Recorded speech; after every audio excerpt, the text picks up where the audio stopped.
ضيف اليوم في هذه الفقرة هو صديق قديم لبرنامجنا، وقبل عدة سنوات استضفناه في صباحكم أجمل. كان وقتها في بداية مشواره كصانع محتوى يمني، وشارك شغفه بالمطبخ اليمني على انستا، وبيعلمنا الوصفات اليمنية بطريقة سهلة وبسيطة في فيديوهات لا تتجاوز الدقيقة. اليوم بنلتقيه من جديد، وقد توسعت هذه التجربة وصار اليوم بيجمع بين عمله في المجال التقني والتسويق الرقمي وبين شغله في تعليم ونشر المطبخ اليمني للأجانب في برلين. حبوا كثير نوع البهارات اليمنية. حب الفكرة إن أنا برضو كيف أبسط الأكل للناس بحيث إن أنا أعلمهم إنهم يسووها بشكل سهل وسريع.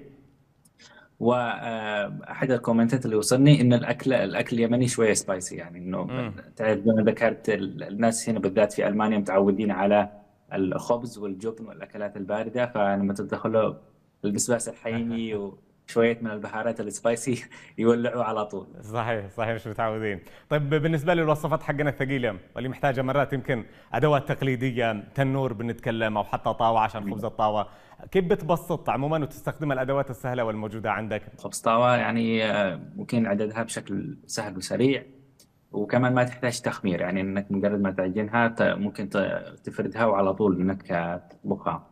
فكانت البدائل موجودة، يعني الطاوة التيفال هي تعتبر الطاوة الأمثل للخبز طاوة بحيث أنها ما تلصق وأيضا ما تاخذ فيها زيت. فكان هذا من أحد البدائل السريعة الموجودة عندنا.